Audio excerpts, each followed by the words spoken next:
Hey everyone, Marianne here. Just wanted to give you guys a happy Thanksgiving from my kitchen to yours. And for those of you that are not from the American South, the American South is what's south of the Mason-Dixon line. And here in Texas, we are part of the South, but when you get to Fort Worth, that's where the West starts. So Texas is so big, it encompasses a space that is larger than the country of France. So we've got the West and we've got the South and we got it all mixed in together. And then of course we got those spices coming up from Mexico. So when we talk about doing Thanksgiving, in our neck of the woods, there are a lot of traditional dishes that every Texas and Southern woman knows how to do. And just wanted to share those with you since a lot of you follow me from Africa and Asia and Europe. This dish right here is sweet potatoes, and it's always covered in marshmallows. And there's all sorts of wonderful spices. And, you know, for me, my secret, here's my secret ingredient. I end up putting a little bit of cacao powder in it. But you will also see everybody else always putting in cinnamon. Sometimes people put cardamom, people put in nutmeg, and the secret ingredient in my mind when you do this dish is the orange juice. So that's one of those secret ingredients that everybody eventually finds out if they're lucky enough to have a mom in their life, when of course I was. And a big shout out to my mom, Debra Rutherford Thompson, and to Alma Nellums, who also was one of the people that taught me. So this dish though was taught to me by my dad, and it is a baked grits dish. So instead of doing things with water, you actually prepare the grits with bone broth. He actually did the whole 9 yards of where he would use the drippings from what he cooked to actually do it, and it was divine. My cheat sheet is doing bone broth, but obviously if you actually made your own turkey from scratch, you would have drippings that you could put in this. So anyway, rosemary's from the garden and sharp cheddar cheese and garlic. So pretty simple dish, but you make the grits the way you want, season them the way you want, and then you end up adding 2 eggs and, you know, whipped, put in that, and about half a cup of evaporated milk, and you put it all together. Cheese on top with some rosemary. Other things that we are doing tonight is, this is called a sweet potato pie, and it is made just like, you know, a sweet potato. And the key to this is you cannot use yams. Yams are from Africa, sweet potatoes are from the States.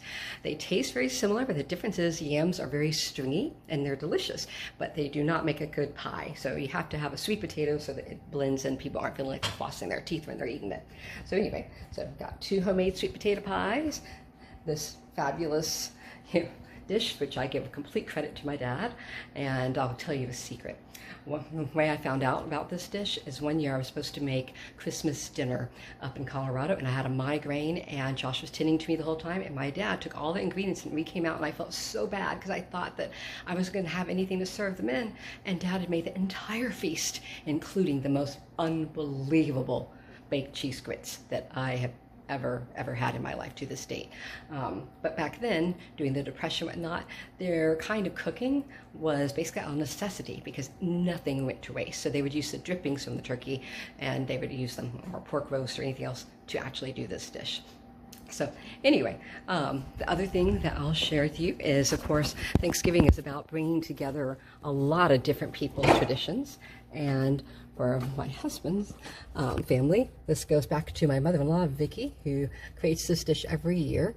And it is a cranberry salad dish that is to die for. He puts in blueberries and raspberries and all sorts of cranberries. It's just unbelievable. So anyway, so from my kitchen to yours, happy Thanksgiving.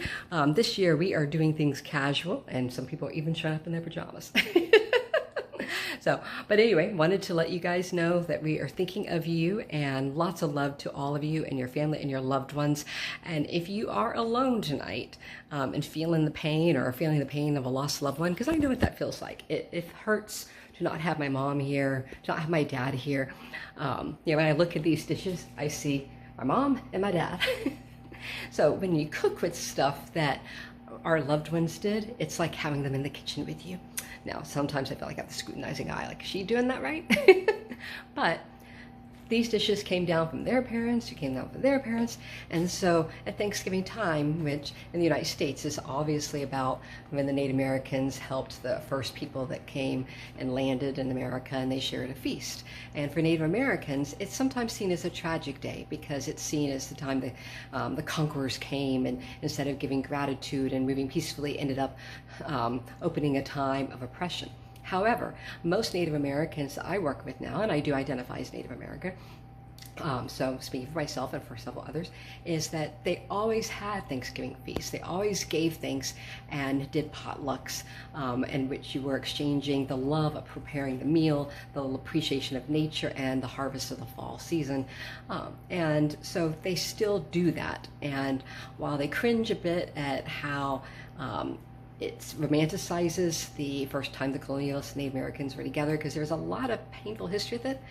These days, there are a lot of people from different demographics who are breaking bread tonight, and that is about healing. And right now, our nation needs healing more than ever. So from our Thanksgiving kitchen to yours. And if you are ever in the mood for it, happy to share my recipe for a sweet potato pie.